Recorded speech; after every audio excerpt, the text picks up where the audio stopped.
They're essentially going to criminalize journalism, and they're making an example out of Julian Assange. That's all it is.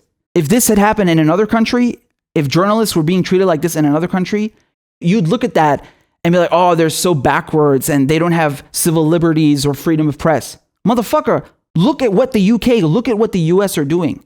These countries that pretend to be the beacons of democracy, they're the most repressive. But it turns out if you really do your job properly, oh man, they're just as repressive, they're just as violent as anyone. Before Julian Assange, before WikiLeaks, if you said the US is committing war crimes, they'd call you a liar. They'd say you're unpatriotic. Say, what are you, supporting Saddam? Huh? You hate America?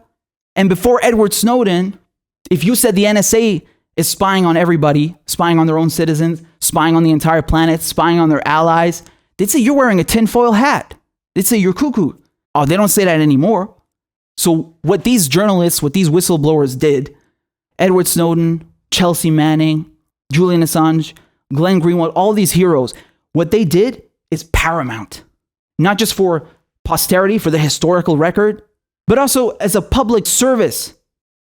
But the silence that you see from mainstream media, from even independent media, it's unreal. Everybody should be up in arms about this. Not just journalists, everybody. Who do you think is on the chopping block next? Who do you think they're going to go after next?